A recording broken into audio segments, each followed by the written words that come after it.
Good afternoon. My name is Aaron Klein. I'm a senior fellow in economic studies at the Brookings Institution, and it's my pleasure to welcome you to this conversation today about measuring America's financial health. As we emerge from the COVID pandemic, we've spent the last year plus worrying about Americans and the world's physical health, and rightly so, from a once in a lifetime, multi generational pandemic. But the pandemic's implications extend far beyond our physical health into our financial health. Furthermore, they demonstrate how integrally linked financial and physical health are.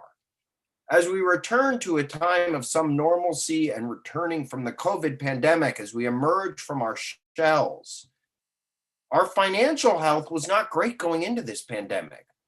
Far too many American families lived on the edge, lived vulnerably, and in fact, there was a feeling that the middle class was experiencing less stability and certainty. Just like your physical health may be fine, but if you're uncertain about its future, you're not all well. Today's conversation is going to dive in to looking at our financial health, and we're going to get some fantastic new research from Jennifer Tescher and David Silberman from the Financial Health Network, whose first line of their paper I think is spot on. What gets measured gets managed. And to set the stage for that conversation about how we are or are not measuring America's financial health, I can think of nobody better than former comptroller of the currency and currently the president of the Ludwig Institute for Shared Economic Prosperity. Gene Ludwig has many titles and has served America in many different capacities. But right now we're thrilled to have him here at Brookings to share his thoughts and views on this. Gene, let me welcome you onto our virtual stage and thank you for joining us today, this afternoon. Well, Aaron, it's an honor to be here. Brookings is a storied institution and justifiably so, but particularly with this distinguished panel. And let me just celebrate for a second Jennifer and David's achievement. I've known Jennifer for a very long time, and she's been an enormous force for good, whether an executive at Shore Bank, the really premier CDFI of its time, into the work she's doing now. So this is important work. I'm honored to be a little bit of a part of it, at least to introduce it. So thank you, Aaron. And you've done some pretty fancy things yourself. Paul Sarbanes, senior official, and really helped the country enormously. So, thank you, Gene. I try to keep Senator Sarbanes in my heart and in my head at all times. He was laser-like focused on using America's government platforms and voice and institutions to help those who couldn't speak for themselves. And in that vein, let me ask you, do you think the American government does a good enough job of assessing Americans' financial health? No, I think, unfortunately, we do a pretty poor job because the government, though it collects statistics well, collecting bits of information well, it's been relying on a definitional framework. It comes out in the headline statistics that is 70, 100 years old, and that framework no longer works for us. So unfortunately, it's putting out headline information which is highly misleading. So, what should we do to fix this problem? Well, what Jennifer is doing, focusing on it, I think is a critical element of this. I think she's right about what measured gets managed. At our organization, you can find it on our website, lysip.org. We're doing much the same thing. We're taking headline statistic after headline statistic, trying to give it a fair assessment. And what we're finding is just shocking in terms of the misleading nature of them and how they impact middle and low income Americans who are in fact in dire straits. So let's drill down on that a bit. One of the key metrics that comes out every month is the jobs report. I remember looking through the Bureau of Labor Statistics jobs report, actually when Senator Sarbanes was a senior member of the Joint Economic Committee. We used to have hearings in Congress every month on this data release. Press releases, people talk, are jobs going up, are they down? You measure the unemployment. In a separate survey, you measure the number of jobs created by established firms. Do you think this unemployment metric captures what's going on accurately for Americans? No, I think it's the headline statistic is just terribly misleading. Let me give you an example. So let's take January of 2020 before COVID. Supposedly one of the best job months ever, 3.7% unemployment. We should all feel good. Everybody's finally got a job. Just very few people haven't. Should feel great. But in fact, it's completely misleading because what it counts are only A, people who have looked for a job in the last month. B, it counts as employed anybody, even if you worked for 10 minutes in the last 2 weeks. Now, 10 minutes is probably reductio ad absurdum, but an hour, you get a job in a little Uber thing, and you're counted as fully employed for purposes of that report. And number three, it doesn't matter what you earn. If you earn a poverty wage, below any state's poverty wage, you're counted as employed.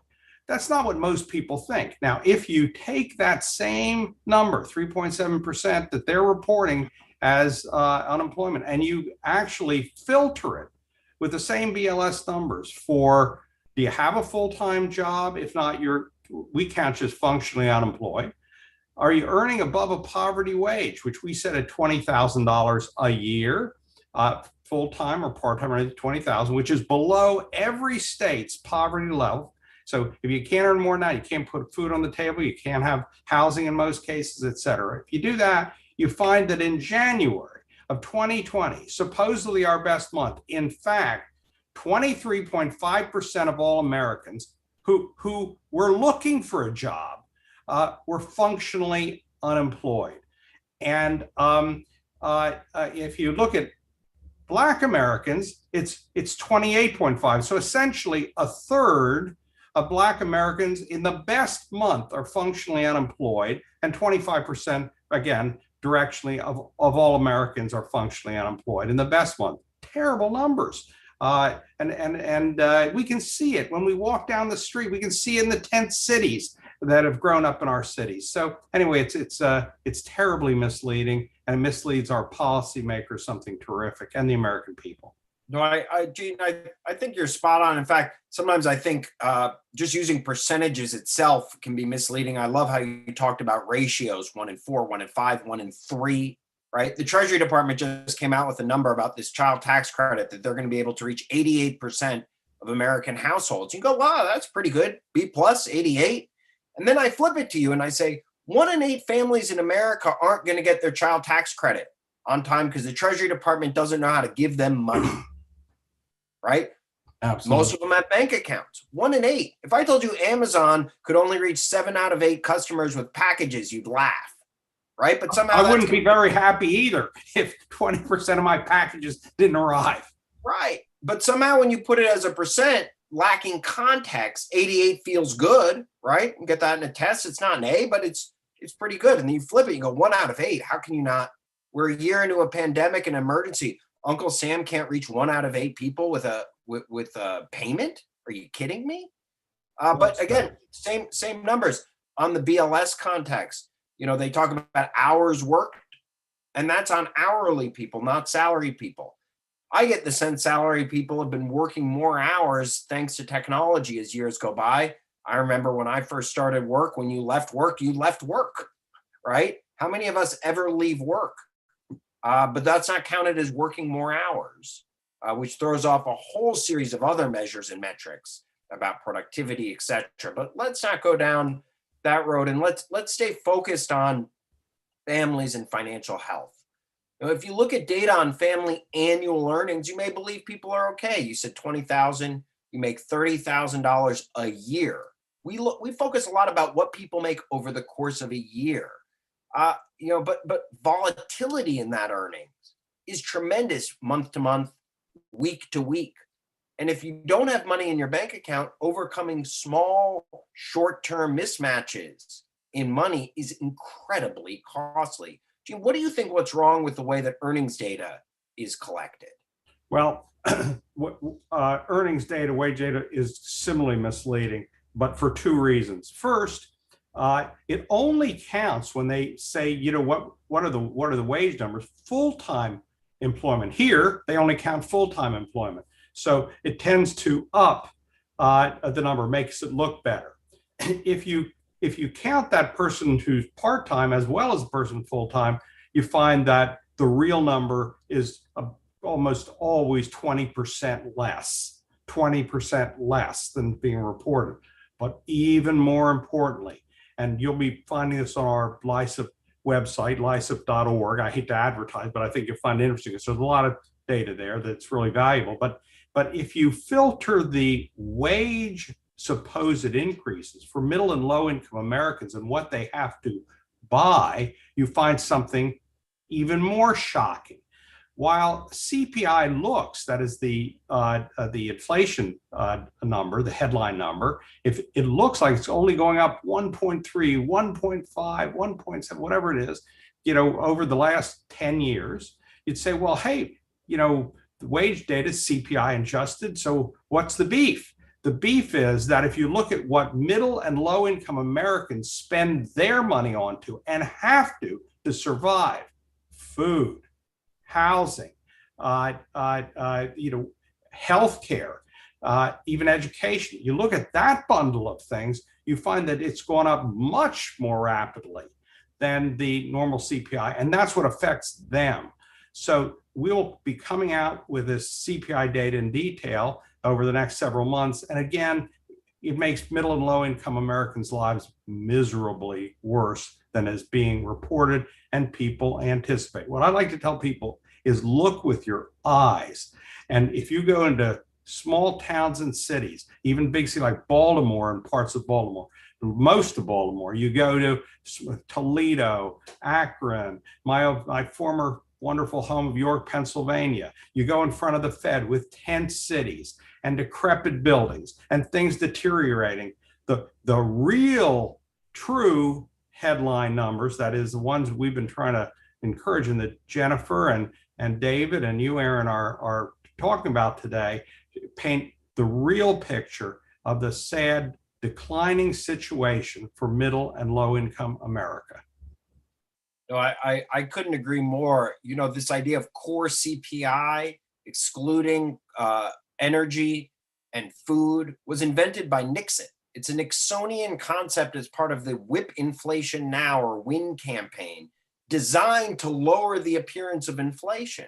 I like to say, core inflation is really relevant to the group of people who don't eat food, don't drive a car, and don't heat or air condition their house. Those people can focus. And when I meet a person who doesn't eat or drive or heat their house, I'll be glad to talk about core inflation with them. For the rest of us, I'm going to talk about real life. And as you point out, real life is different. So let's get into real life, because we tend to silo financial health and financial well-being and physical health and physical well-being. And some of the work that I've been doing, supported by Robert Wood Johnson Foundation and others, has been looking at that intersection. How does being financially unhealthy impact your physical health? Have you guys been thinking about this as well? Tremendously, and we'll have more and more information out of that. Tremendously, and of course, health outcomes are enormously important in terms of your ability to hold a job, to perform well at a job, advance in life, et cetera, from a youngsters on. The way I like to think about it is this: if you look at endowments, college, university endowments, and you look at endowment per student, in other words, how much money, how much wealth do you have? That is the one thing that correlates best with outcomes in those universities. When you see the rankings, this one's the best, that one's the thing that really correlates is how much endowment per student you have. That's the most correlated. Similarly, if you think about everybody, if you have the money and the wealth to be able to afford decent health care, decent schooling, decent opportunities, it's going to produce a better result. Net will correlate to get you through the bad times you mentioned, et cetera, than almost anything else. And if you have folks who have no ability to support themselves and pay for that dental care, that child who has some other medical malady, and you put it off, that is increasing the ability of that youngster to achieve the American dream, to have a fair start. And America is all about fairness. We want to give people an opportunity here. It is a hand up, as Bill Clinton used to say, not a handout, but give them a fair opportunity. They don't have that right now because the wealth gap is so profound that they can't give the kid the same fair start in life. So we won't get into debating whether Harvard is a university educating its students or a large tax-free hedge fund with a small university for nonprofit status. But we'll pencil that for a later conversation. We're almost out of time. I want to ask one final closing question, which is, you were at the seat of government at the height of power, comptroller of the currency. If you could tell the Biden administration one thing to do, one thing to focus on in terms of improving America's financial health, what would it be? Get what you're doing passed. The Biden administration, as my view, has done a really solid job, great job, in terms of the first COVID bill, which, put at least some floor under Americans who had had the worst time during the pandemic, so that they can basically begin to give kids that extra health care. They begin to have something. The second bill, this infrastructure bill, is even more important. Get it passed. At the end of the day, people have to have real incomes to produce wealth. And that means real jobs and a real sense of satisfaction.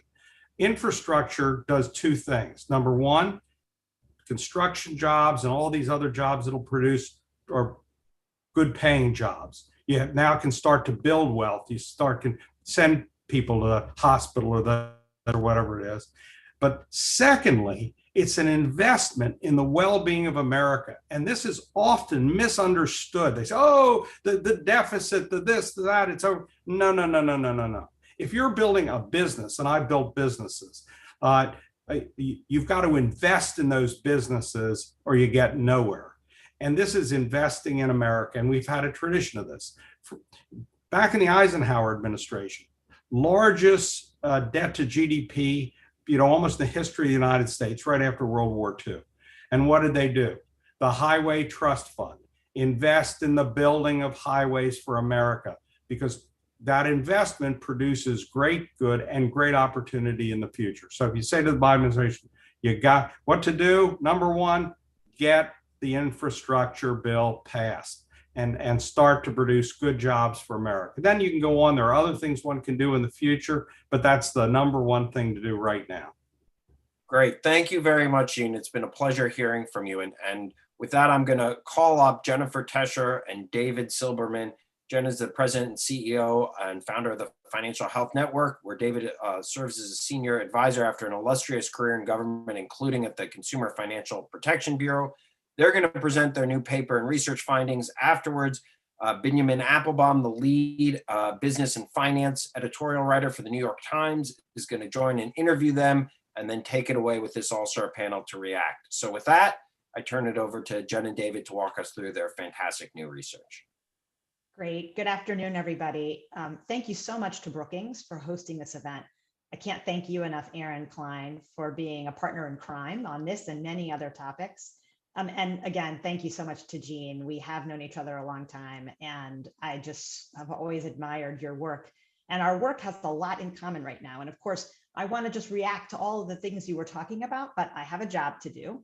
And that's to begin sharing a little bit more about David and my new paper, and discuss what financial health is and why it matters, how to measure it, and why measurement matters. Although I think Gene and Aaron have done a nice job of that so far. In order to do that, I want to do what Aaron suggested. I want to actually get real, and I'm going to introduce you to Sarah and Sam Johnson. The Johnsons and their 3 children live in a small town near Cincinnati, Ohio. Sarah's 38, and she works full-time as an HR assistant and part-time as a secretary. Sam's 49, and he sells electrical equipment, and he also coaches sports and works weekends at a call center. If you look at their tax return for the year, things look pretty good. They bring in between $55,000 and $60,000 a year, around the US median. They have a house, 2 cars, a 401k, and employer-sponsored health insurance. but their pay stubs tell a different story. On a monthly basis, their income fluctuates dramatically. Their part-time jobs pay irregularly. Sam only received 2/3 of his pay for part of the year because he was on short-term disability while recovering from surgery. Sarah and her son are both getting college degrees, and they both get lump sum financial aid checks a couple of times a year. Sarah's ex-husband provides only sporadic child support, and the timing of when they receive their income never seems to line up well with when the bills are due. Sarah is the money manager in the family, and she's got a straightforward system. Each paycheck goes to a different bill. So one goes to the mortgage. They owe just over $70,000 on a house that they estimate is worth $92,000. Another paycheck goes to their car payments, and what's left over covers everything else. But this tight cash flow and timing mismatches has led to several late bill payments. Their expenses are as volatile as their income, making matters worse. So consider just 1 month in their lives. It was an $11,000 month, well above their average expenses. What happened that month? Well, they bought a new car because their old one was unreliable. And with all these jobs and living in an area with no public transportation, that is critical.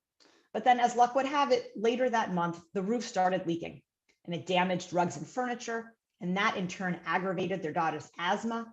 That required the purchase of an air purifier, and so on. The Johnson family has had its share of health issues: an appendectomy, foot surgery, an emergency room visit, managing a chronic illness in the family, which added to their financial strain. As a result of their copays and deductibles, they owed $8,300 in medical bills and another $3,000 across 7 credit cards. When asked what their greatest financial aspiration was, the Johnsons said, to be able to pay our bills on time. A few months later, the Johnsons went on to file bankruptcy. The Johnsons are real. I've changed their name, but they're one of the 235 low and moderate income families that we followed over a 12-month period during 2012 and 2013 as part of the groundbreaking U.S. Financial Diaries research, a joint initiative of NYU Wagner's Financial Access Initiative and what was then the Center for Financial Services Innovation, now the Financial Health Network. The research was designed in part to answer the question, how are everyday Americans faring financially? Seems like a straightforward question, but as it turned out, it was one without a straightforward answer. What one metric should we use to judge how the Johnsons are faring? Income clearly doesn't tell the whole story. Neither does wealth, which in their case amounts to a small amount of home equity and a tiny amount of retirement savings. The Johnsons are clearly hardworking, and they appear to have the trappings of a successful middle-class life, but a whole set of financial challenges lie just beneath the surface. Today, nearly a decade later, in the wake of the pandemic and in the midst of a racial reckoning, we're again asking, how are Americans faring financially? As Jean and Aaron talked about, the government tends to focus on the health of the overall economy and use macroeconomic measures like GDP growth or the unemployment rate as a snapshot. And those metrics offer very little insight into how families like the Johnsons are faring. Over the last couple of decades, GDP growth hasn't benefited all families equally. And as Jean just described, the unemployment rate doesn't even appear to be measuring the right things. Other measures, such as median income or savings rates, aren't sufficient either. People's financial lives are simply too complex to be adequately proxied by a single indicator. And average data obscures the dramatic inequities among families, and especially across race, ethnicity, and other characteristics. That makes it difficult to craft cogent government policies and to design effective government programs, and to know if they're working. We believe the answer lies in establishing what we call financial health as the clear North Star for economic and social policy, and creating a new system of government data collection and measurement to assess the financial health of both the country as a whole and those communities that historically have been marginalized or otherwise underserved. At the Financial Health Network, we've spent the last decade defining financial health and developing a methodology for measuring it. And so have others, including this Consumer Financial Protection Bureau and the Commonwealth Bank of Australia. In our view, financial health at a minimum should address the ability of individuals and families to meet their current obligations and needs, absorb and recover from financial shocks, secure their future, and improve their financial situation over time. Based on years of research, we've created a composite measure based on 8 key indicators of spending, saving, borrowing, and planning. And then we weighted those indicators, creating a financial health score from 0 to 100. And that led to the creation of 3 tiers of financial health: healthy, coping, and vulnerable. When we apply that methodology to the nation, the picture is not pretty. We've developed what we call a financial health pulse platform to measure and monitor financial health in America through regular surveys leveraging a representative national panel. Based on our July 2020 survey, only 1/3 of individuals were financially healthy, half were coping, and almost 1 in 5 were financially vulnerable. The disparities between the financial health of white respondents and people of color also emerged clearly from this same data set. Whites were more than twice as likely as Black respondents and 1.6 times as likely as Latinx respondents to be financially healthy. And whites are similarly less likely to be financially vulnerable. It isn't enough to measure financial health in America. The government must disaggregate the data to fully understand these and other inequities, to inform the development of policies to reduce them, and to measure the impact of those policies. Simply put, what gets measured gets managed. Now I'll turn it over to David to lay out our thoughts about how we realize this vision. Thank you, Jennifer. And let me add my personal thanks as well to Aaron and the Brookings Institution for sponsoring this event. In order to lay out our recommendations, I just want to begin by underscoring one point that Jennifer made as she was discussing the Johnsons. And that is that financial health is not just about income alone or wealth alone or about any single factor. It really involves the interaction of a set of financial conditions and behaviors that include, as Jennifer said, at a minimum, spending, borrowing, saving, and planning. So what that means is that we want to understand financial health of families, we need to measure all of those together at the level of the individual family or household. And I'll use those two terms interchangeably without trying to get into the nuances of families versus households. Now, we know a fair amount about household income and its distribution as a result of the reports that various agencies produce. Although, as Jean has indicated, there's a whole much more that could be done to improve even our understanding of income.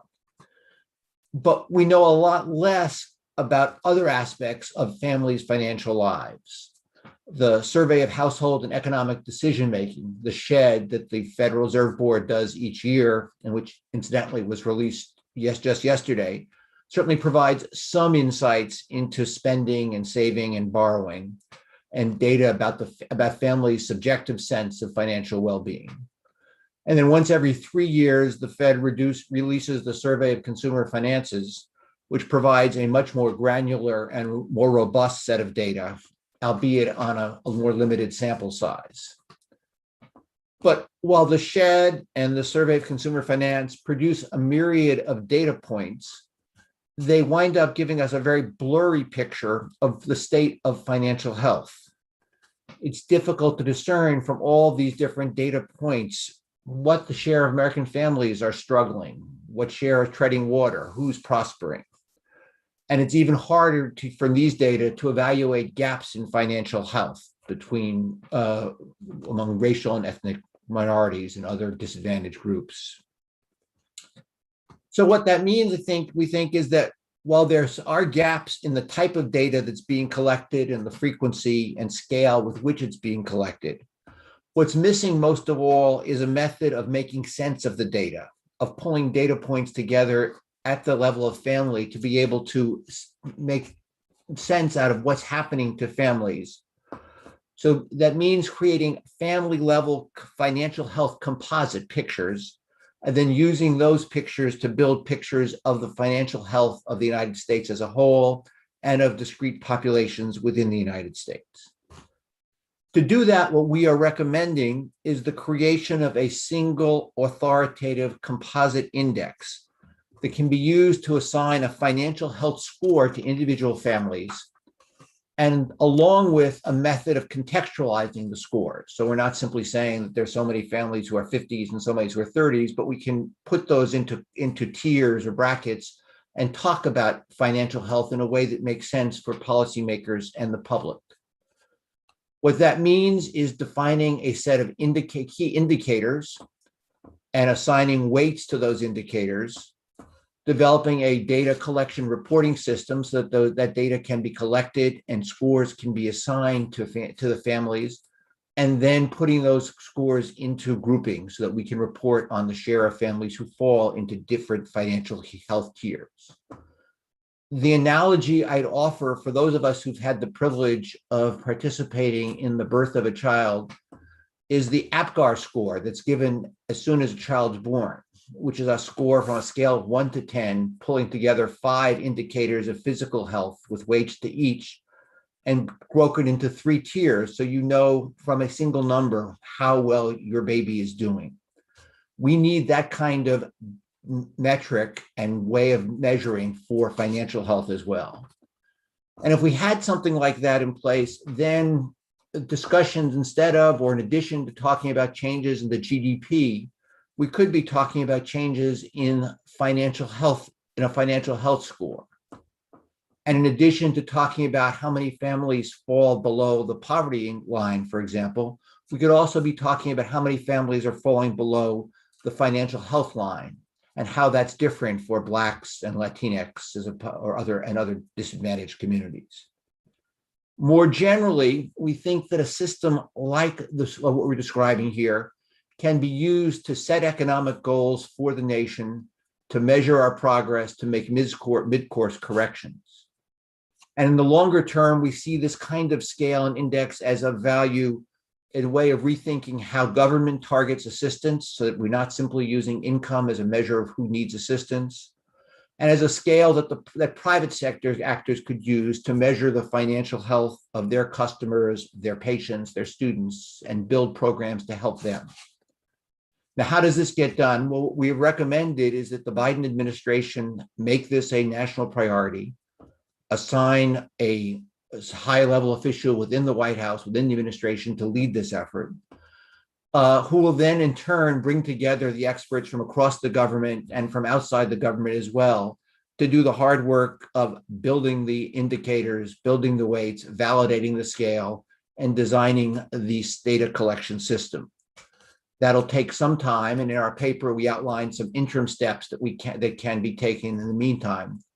But in the interest of time, I want to stop there so that we can have a chance to engage in conversation and hear from our distinguished panelists. So thank you.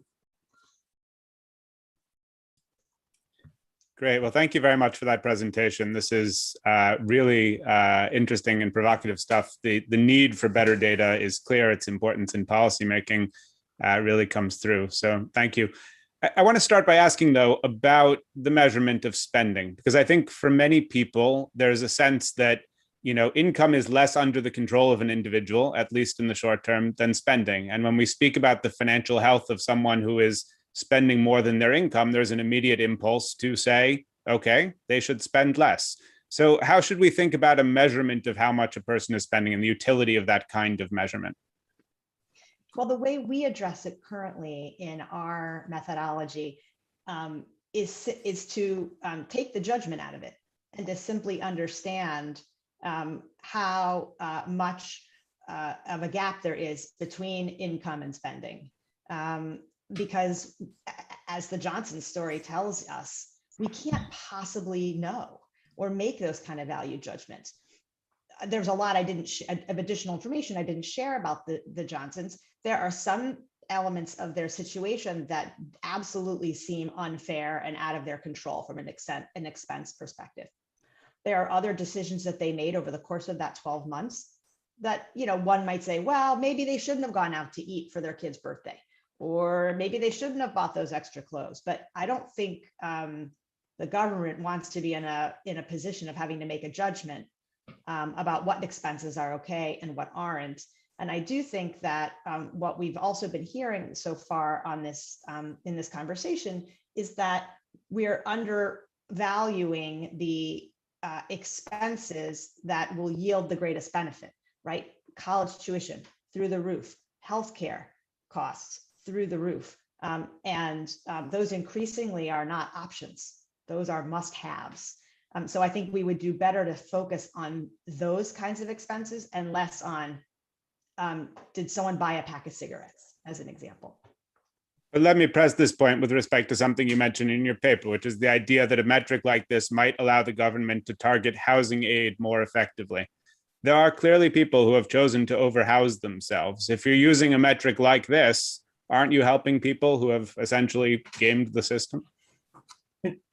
I think it in part emphasizes the point that no one single metric is indicative of a financial health. I mean, I'm at a state in life where I actually very much hope very soon that my spending is going to be exceeding my income.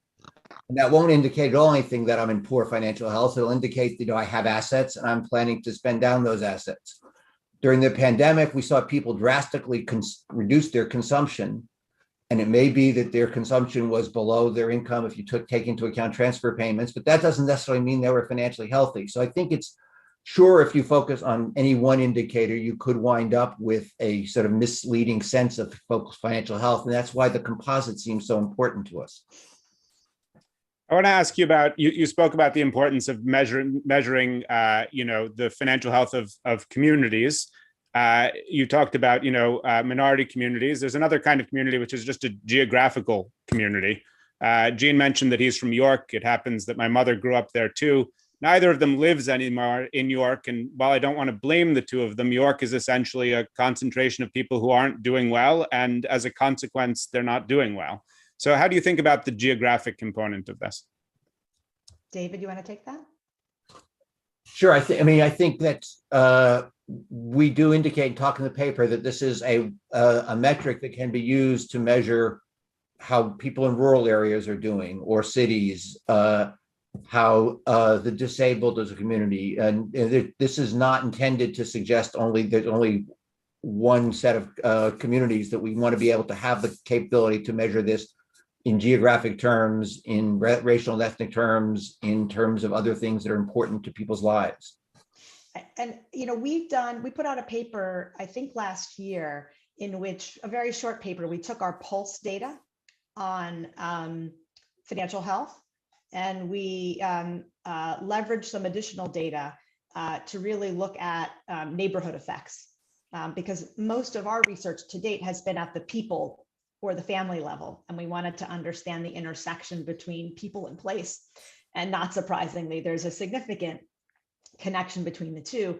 And I think one of the benefits of a financial health measurement system is helping to bring people and place policy and actors together, because often those two universes feel separate, but we know that there's a significant interaction.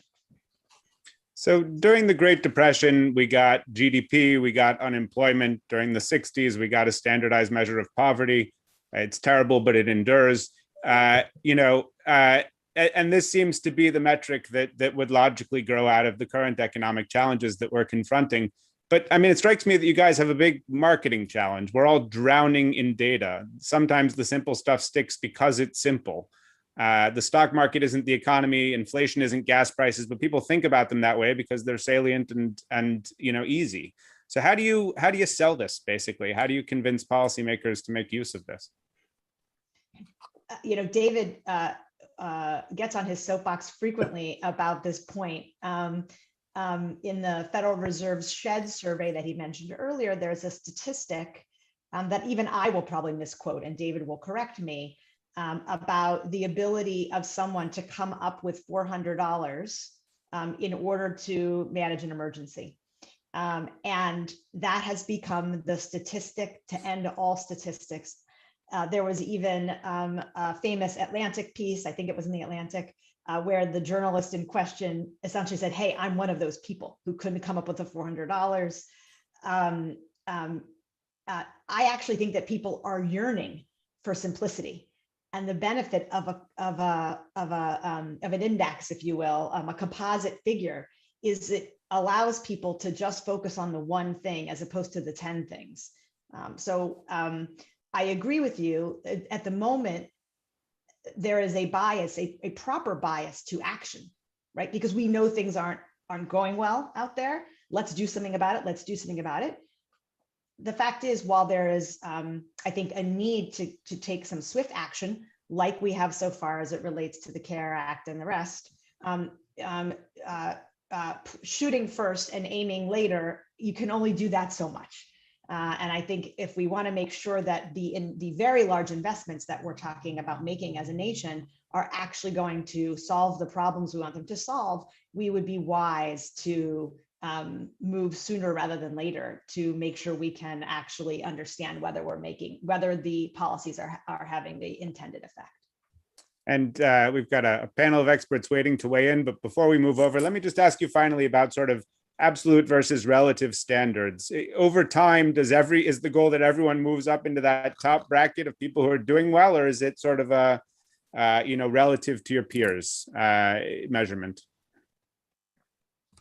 David, go ahead. I would say certainly the goal, we talk about financial health for all, and that the goal is that every family should be able to pay their bills, to know that they're not one paycheck away from, or one major expense away from not being able to going underwater, that they are they'll have a secure retirement, and that they're able to leave something for their kids. That our aspiration should be that every family enjoys that much. That doesn't mean every family is going to have exactly the same amount, but that there is some modicum that we would define as financial health that we want everyone to achieve. That's great. All right. Thank you both very much for the paper and for your answers. Thank you. Thank you. And we now have joining us a panel of experts. I think, is everybody online? Here we go. Great. And maybe the place to start, there we go, I'm back. Maybe the place to start, I'll ask each of you to introduce yourselves briefly in the context of answering this question. Do we need another financial metric? Do we need another data point in the sea of data we all live in? And if so, does this strike you as a good one? Benjamin, you want me to go first? Sure, I should have done that. But yes, Mike, go ahead. Yeah, sure.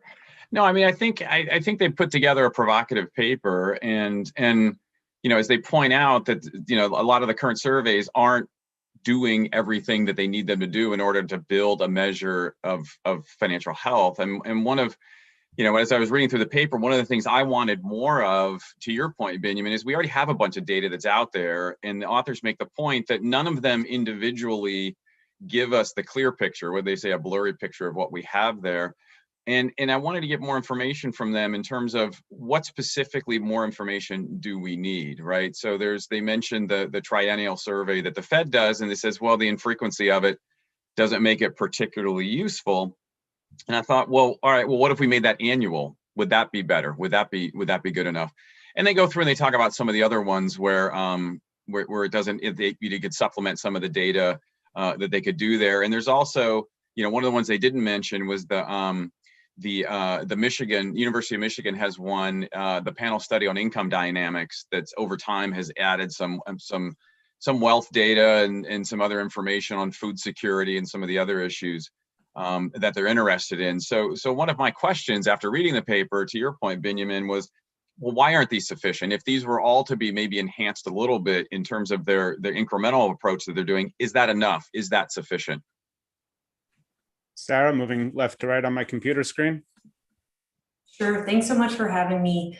Financial health is in my title, so I have a strong professional interest to say, yes, now is the time for us to take stock of the collective data sources that we have across this country. There are, frankly, so many rich ways to think about financial health, yet we are at a point in time where, as Jennifer and David said, there is no single index, no single indicator that really gets at the economic realities that Sam and Sarah face, as she described.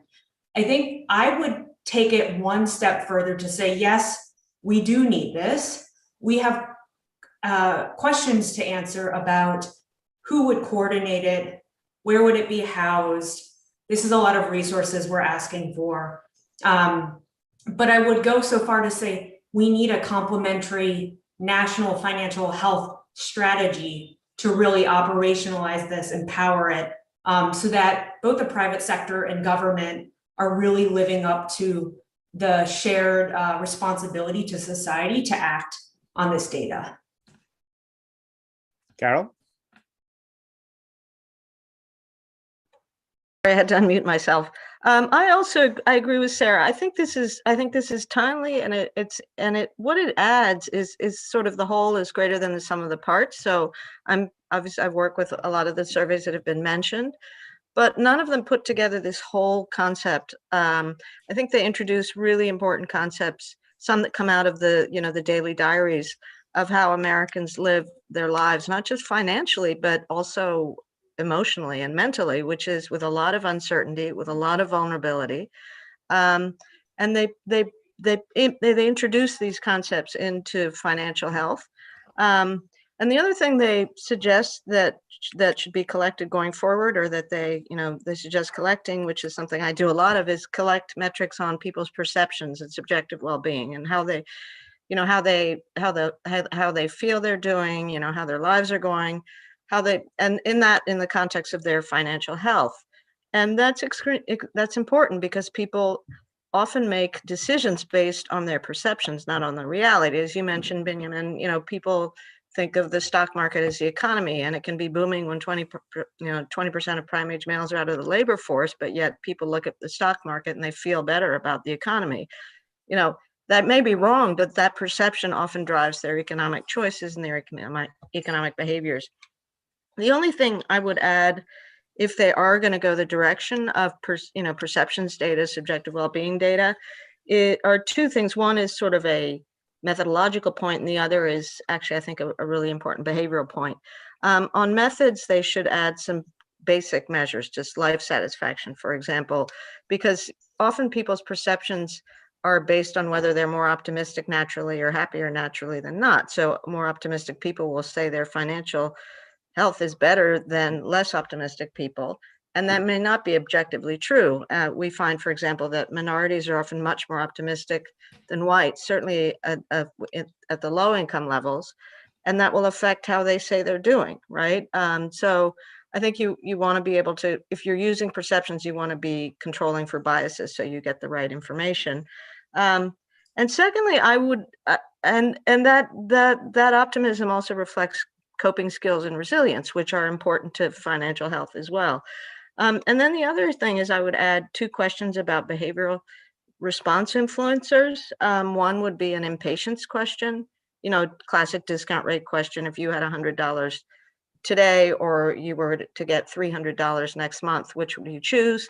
That gives you a sense of how people are behaving financially, and also how impatient they are, and how necessary it is to spend money right away.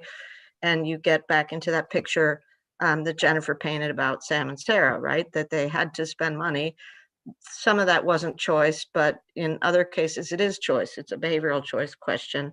And the other is an agency question. So an internal versus external locus of control question. And the reason for that is that when people are very vulnerable, and if they're just coping every day, they often make choices as though they're just struggling to survive, right? They don't have agency over what's happening. And so they're constantly reacting to negative effects. And it's very difficult for people to get themselves into good financial health if they're that vulnerable to daily events, and if their mindset then starts to reflect that. You can't plan, right? If when things are scarce and uncertain all the time, it's very difficult to plan ahead and think about the future. So I think all of that affects Americans' financial health, particularly in that vulnerable cohort. And they affect, as the authors themselves say, the complex interactions of these variables and the daily lives that people lead. Yeah, so I mean, acknowledging that the existing data is insufficient is the easy part, right? The question is, can we get better? How easy is it to get better? And Mike, do you want to talk a little bit about that? Is this a plausible dream? Can you imagine this coming to fruition in a useful form?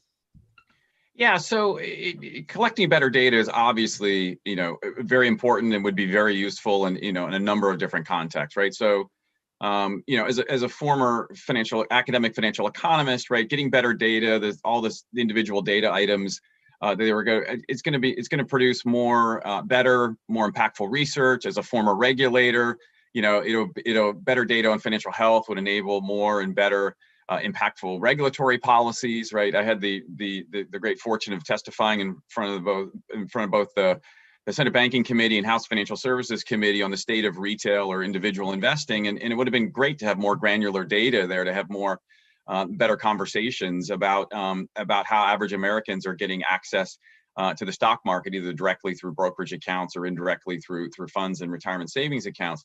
So I think the collecting of the data, very much better data, very much beneficial, not particularly costly, not particularly burdensome.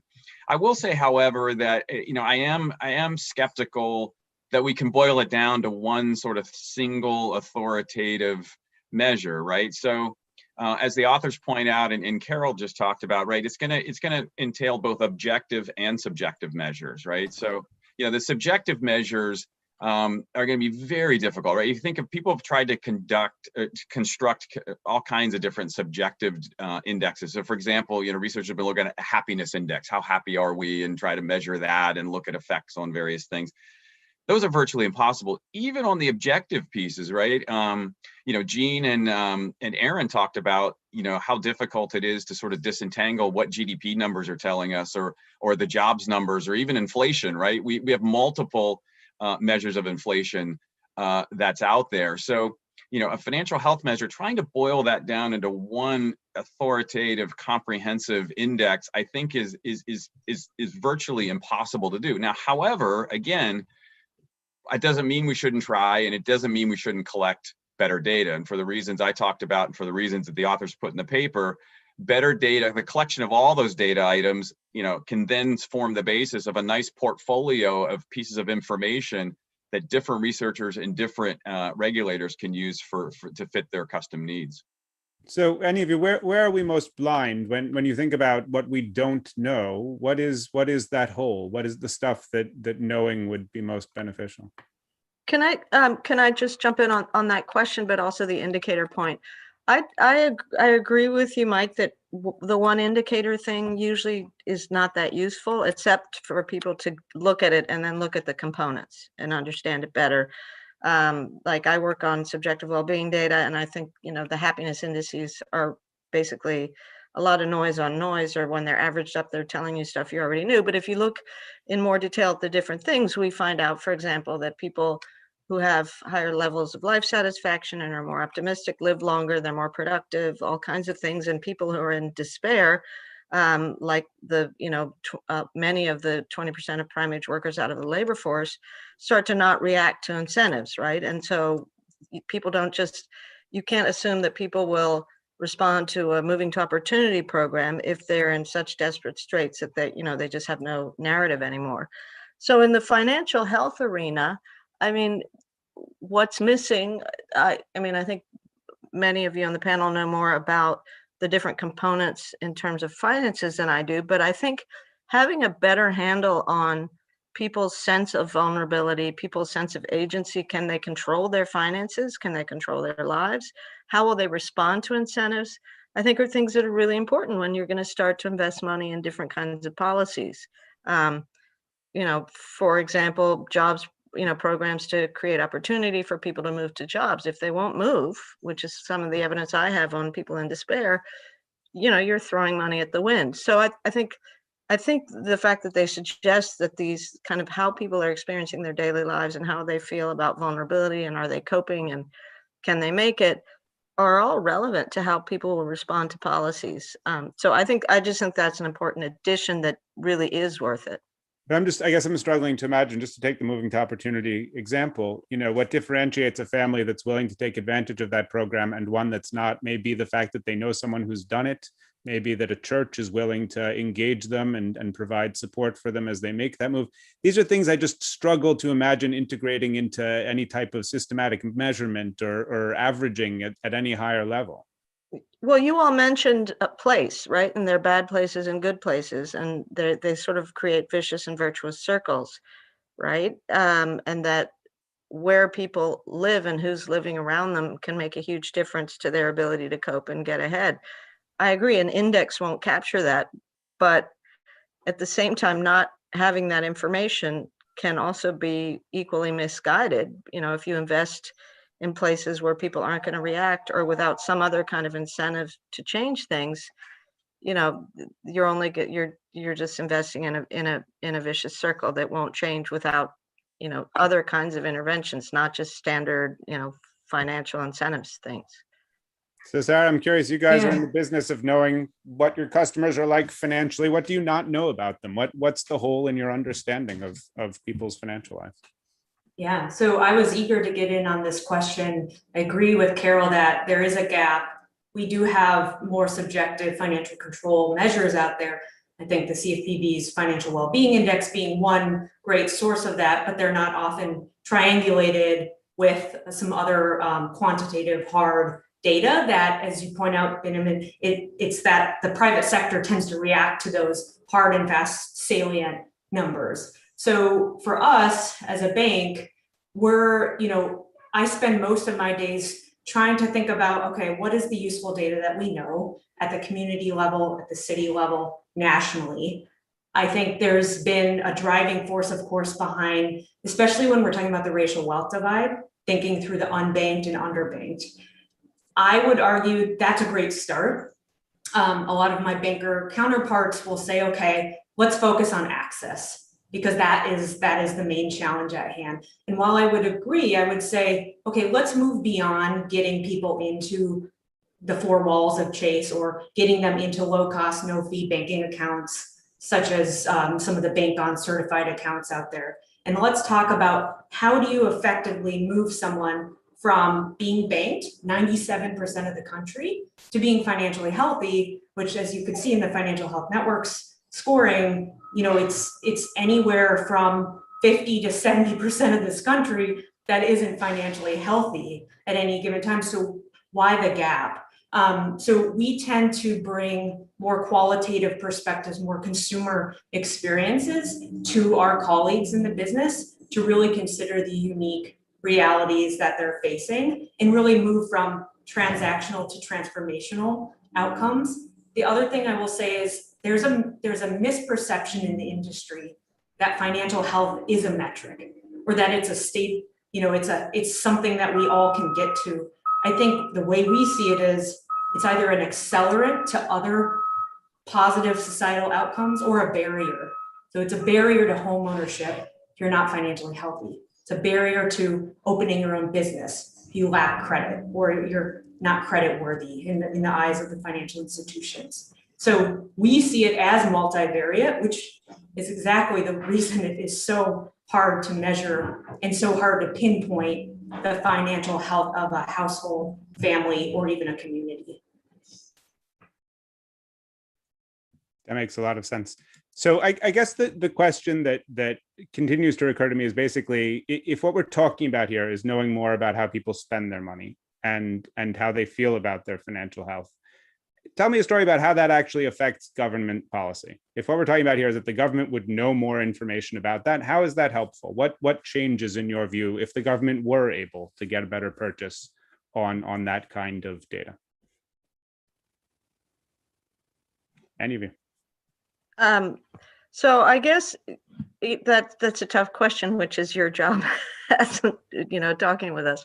But I think if the government knows that certain cohorts are sort of not going to respond to the average incentives, or they may respond irresponsibly, right? I mean, there's a lot of literature on cash transfers. Do people spend them wisely or not? Well, you know, there's been a lot of studying, you know, those responses, and it turns out basically the poor are pretty good at spending, particularly the mothers, it seems, are pretty good at spending money on their kids if they get cash transfers.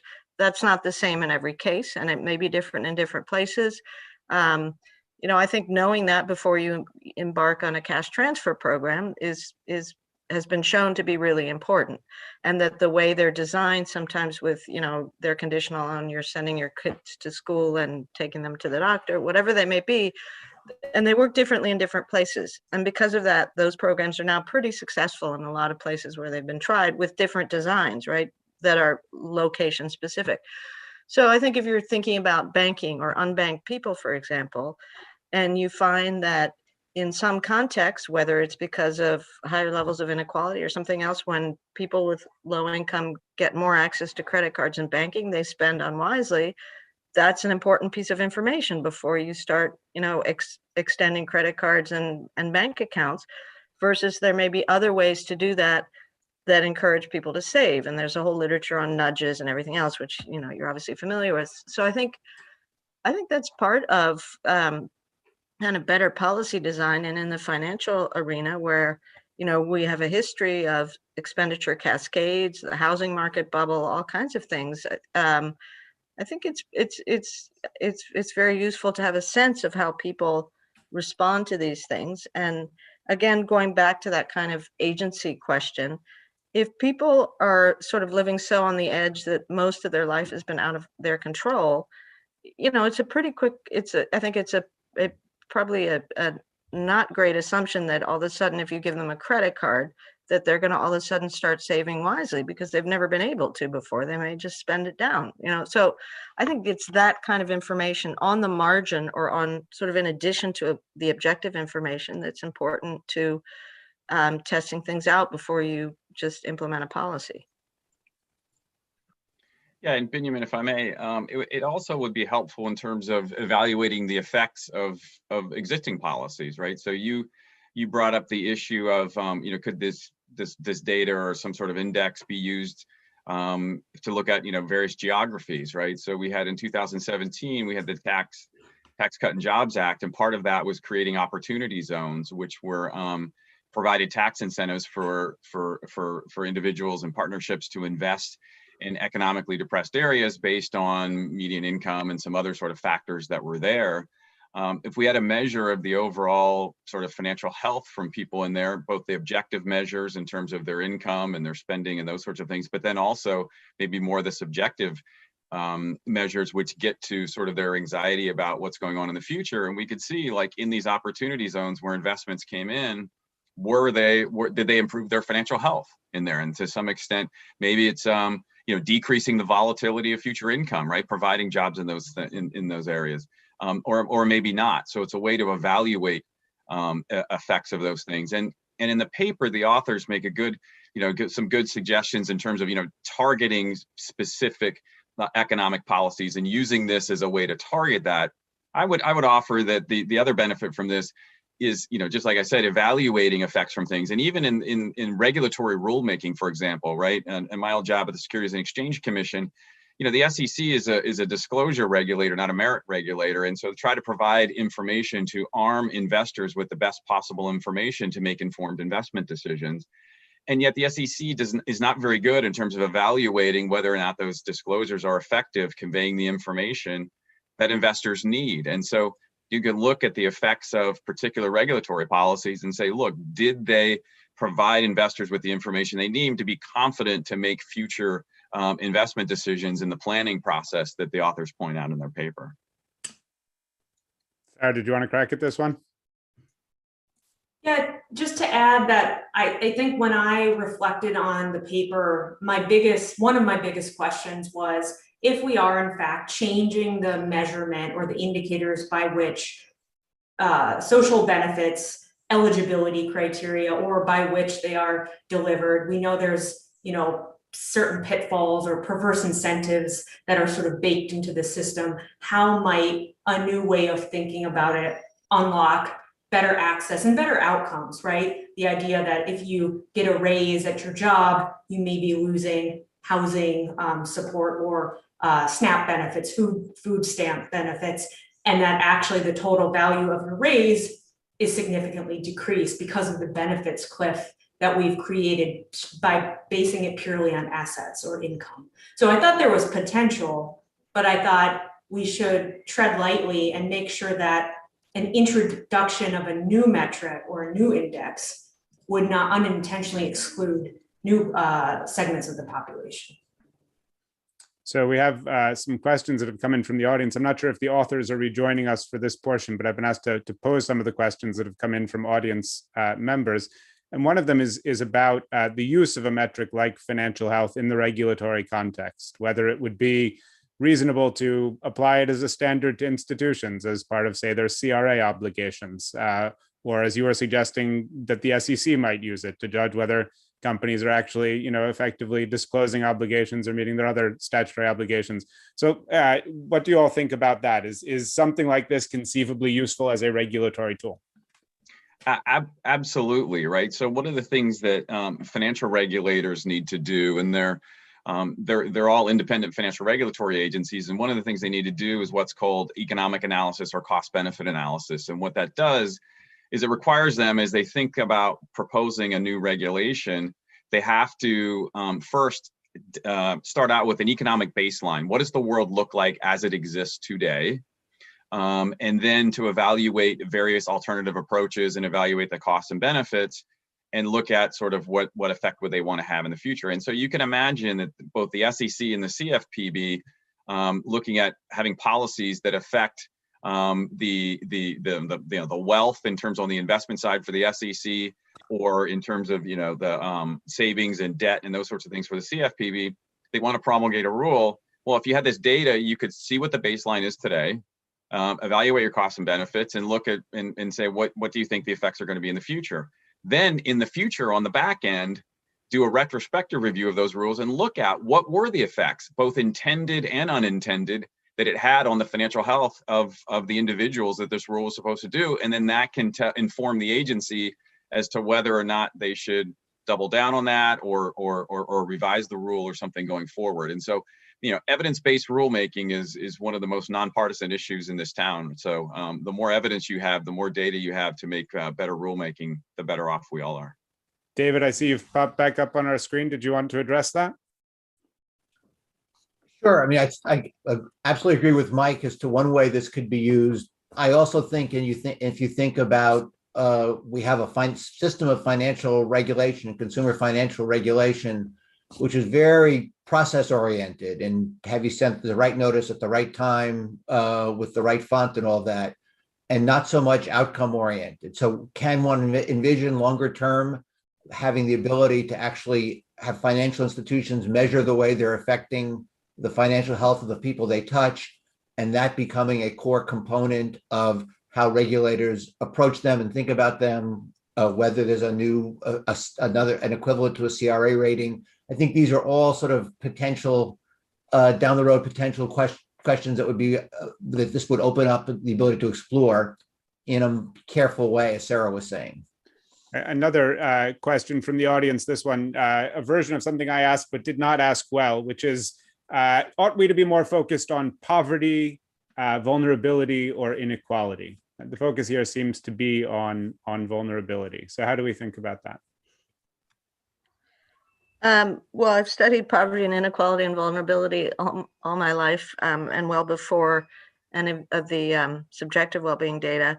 And it strikes me that they tend to be intertwined. We know that high levels of inequality at times, when they're extreme enough, become disincentives for poor people to invest in themselves because things just are out of reach, and they also become so expensive they're out of reach. And I think this Sam and Sarah story that Jennifer told sort of shows how many people live on the edge, but just existence, healthcare, housing, everything, sort of the average standard of living is out of reach for a lot of people, or it's very precarious.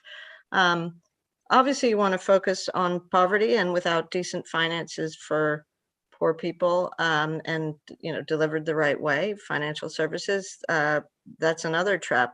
I think they're very intertwined concepts that are at the root of many vicious circles, and that result in very poor financial and also mental health.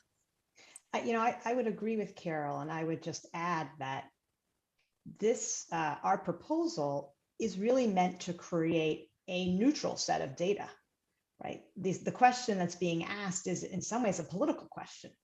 But having this kind of robust data then allows our elected officials, who we elect to be in office, to make good decisions about how to prioritize those interests.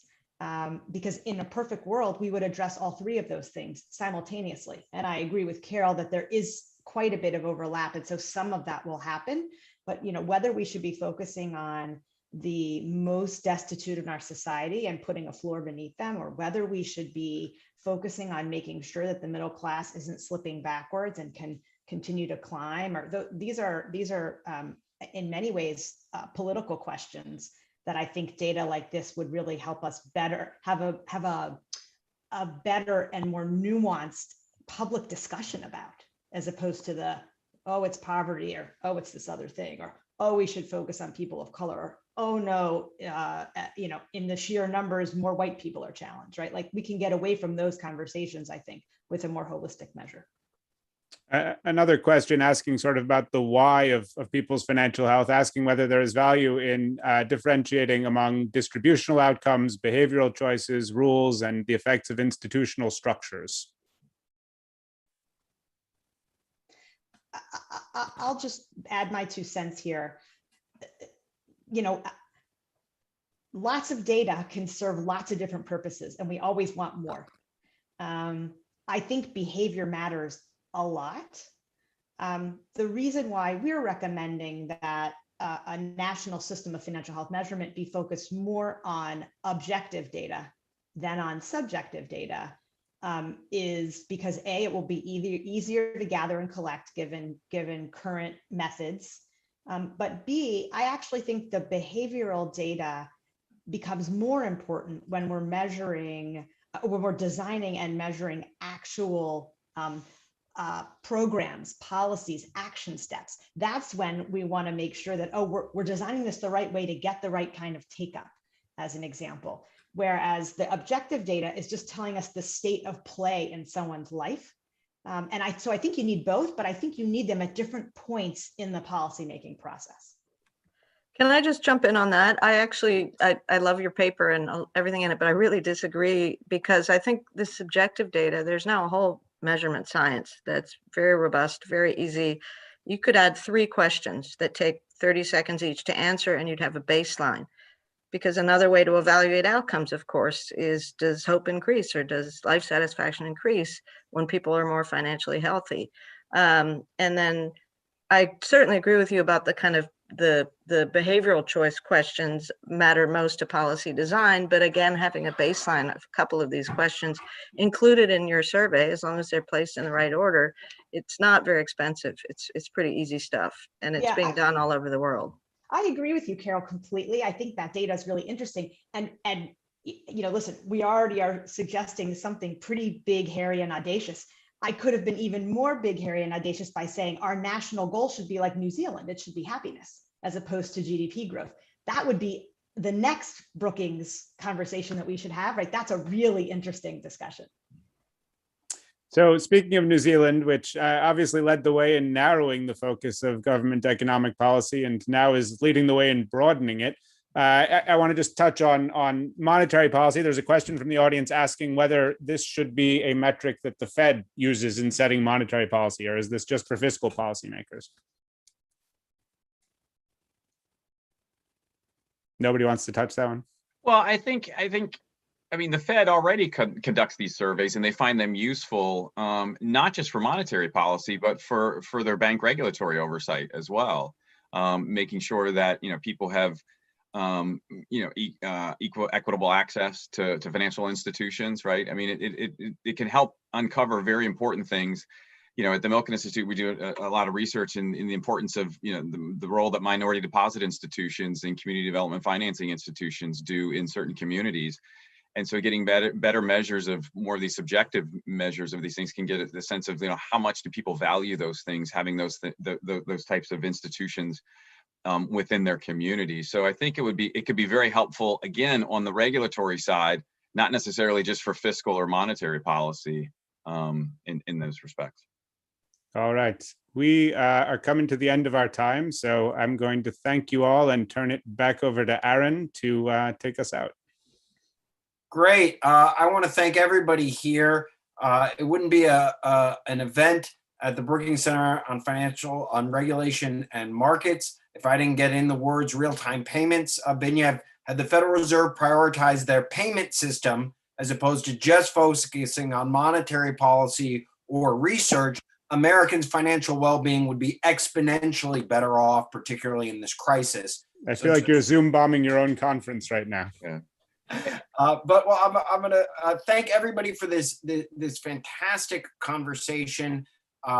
We are committed to hosting important dialogue. This is a start of something. I'm thrilled to announce that the Brookings Center on Regulation and Markets financial regulatory series is going to be featuring many more thoughts from Jen Tescher, who's going to be joining us as a regular contributor. This is their first paper. We're going to have many more. I'd like to close and once again thank Jean Ludwig for starting us off on this. We need to focus on real people, not abstract concepts. Abstract concepts are simply tools to help us improve the lives of real people. And join me in thanking all the real people on this panel and who watched in the audience for spending their lunchtime, East Coast time, morning, West Coast time, and everything in between. Thank you all for joining us and have a wonderful day.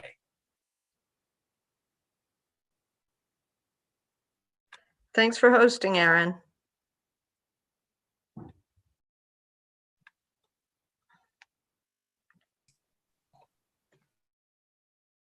Great. Thank you.